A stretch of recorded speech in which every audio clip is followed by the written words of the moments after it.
Halo guys, lanjut lagi kita Battle to the Heaven.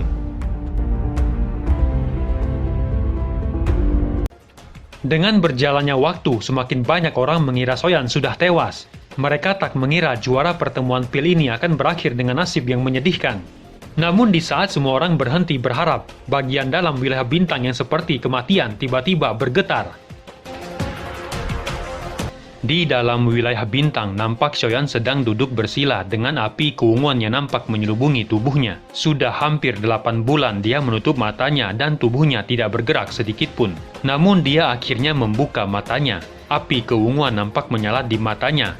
Di saat bersamaan, dua pilar api keunguan yang menyala di matanya ditembakkan ke arah lautan api sebelum akhirnya menghilang. Akhirnya aku berhasil, pikir Soyan perlahan menundukkan kepalanya. Dia mengepalkan tangannya dan segumpal api hijau keunguan muncul di tangannya.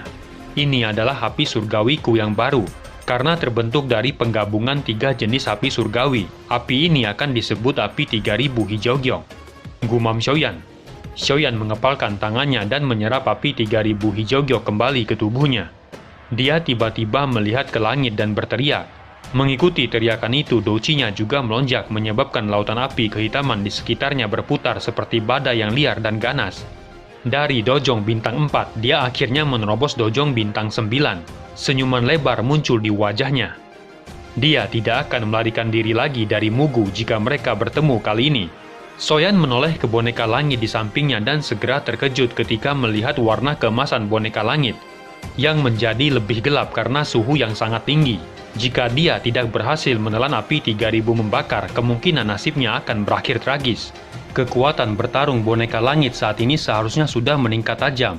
Aku ingin tahu apakah dia mampu mengalahkan Mugu sendirian, pikir Soyan. Dia melambaikan tangannya dan mengembalikan boneka langit ke cincin penyimpanannya. Setelah itu matanya mengamati lautan api hitam yang menyebar, yang terbentuk dari energi yang diserap oleh naga api selama bertahun-tahun. Akan sangat sia-sia jika ditinggalkan begitu saja. Kalau begitu, aku tidak akan menyia-nyiakannya, pikir Soyan tersenyum. Telapak tangannya menghadap lautan api dan tiba-tiba mengepal. Segera kekuatan hisap yang menakutkan melonjak ke segala arah, menyebabkan banyak gelombang api hitam berkumpul di telapak tangannya. Akhirnya berubah menjadi pusaran api yang mulai berputar dengan kecepatan tinggi.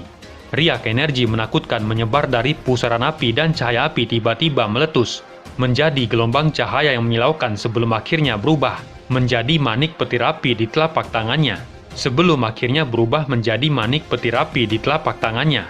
Soyan menghela napas lega saat dia melihat manik petir itu. Manik petir itu dapat diledakkan, bahkan dapat menyebabkan seorang dojun turun dalam keadaan yang sangat menyedihkan.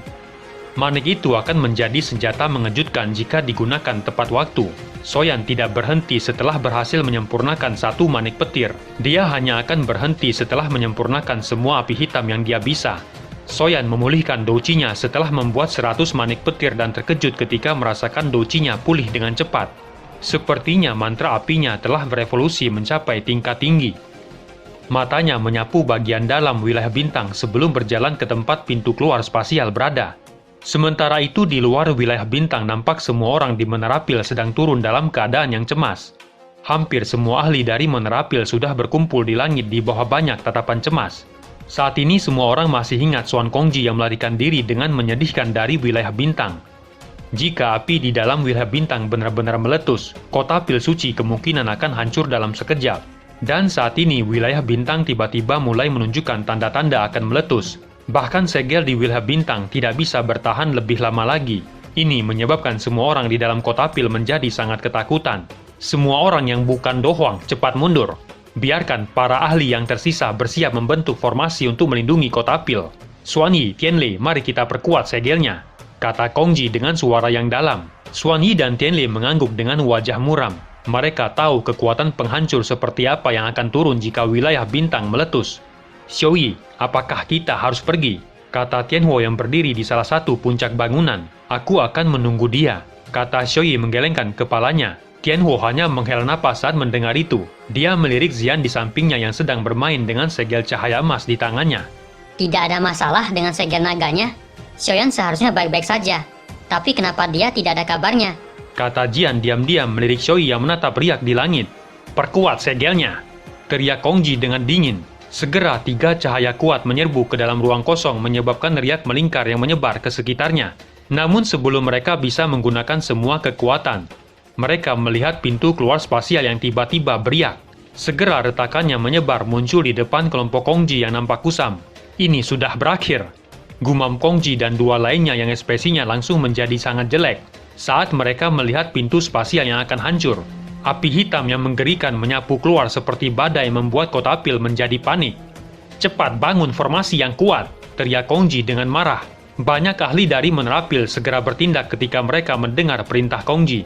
Namun tepat ketika para ahli Menara Pil sedang bersiap untuk membentuk formasi, satu suara yang terbatuk tiba-tiba terdengar. "Sialan, api hitam, cepat kembali," kata Soyan yang tiba-tiba muncul di samping pintu spasial dan melambaikan tangannya. Meskipun suara itu tidak begitu keras, Kongji, Xiaoyi, dan lainnya langsung menegang.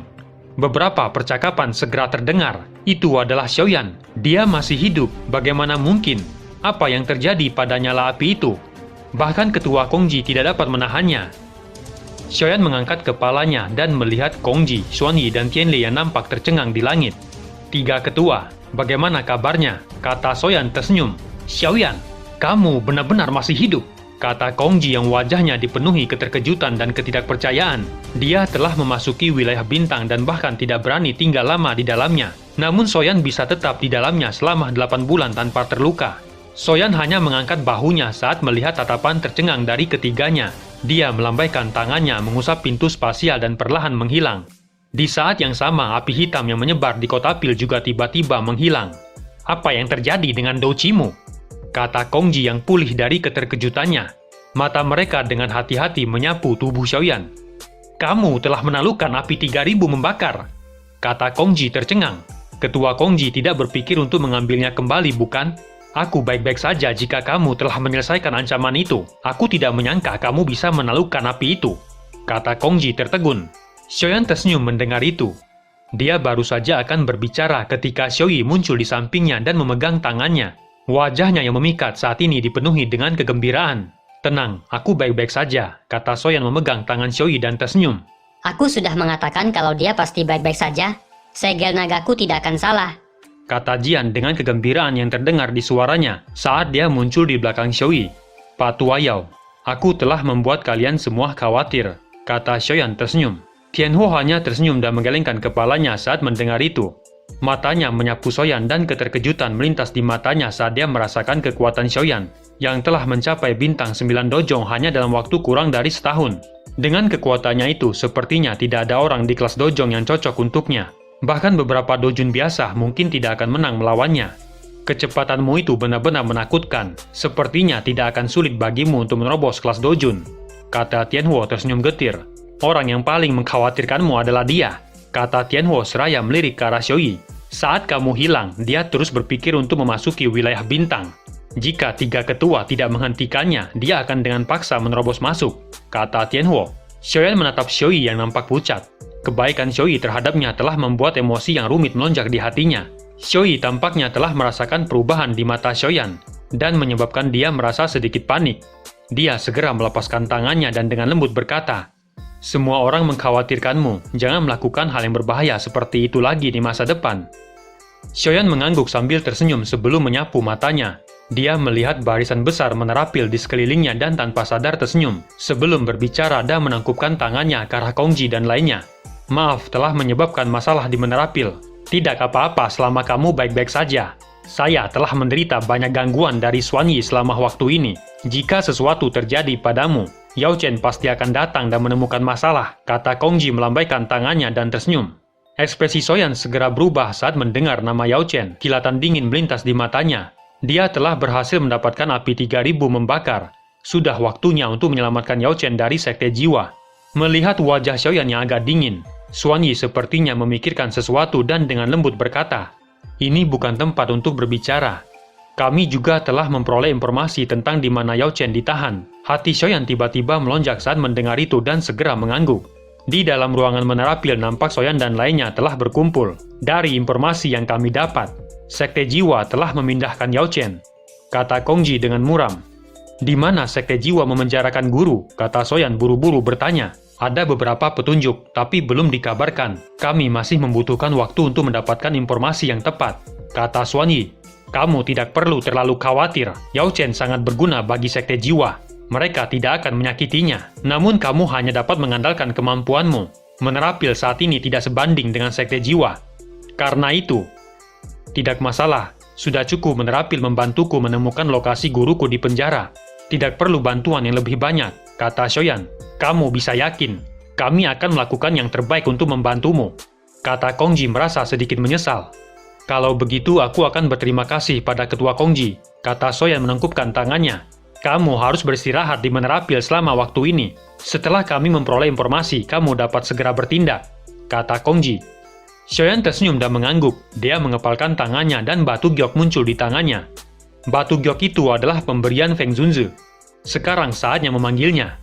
Setelah mengumpulkan semua orang dan mendapatkan informasi, dia akan menyelamatkan Yolau. Guru, tenang, aku akan menyelamatkanmu. Gumam Xiaoyan dengan niat membunuh melonjak di hatinya.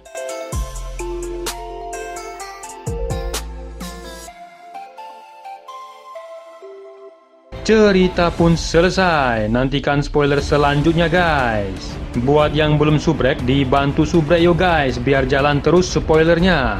Buat yang udah subrek, mudahan dilancarkan rezekinya. See you and ciao.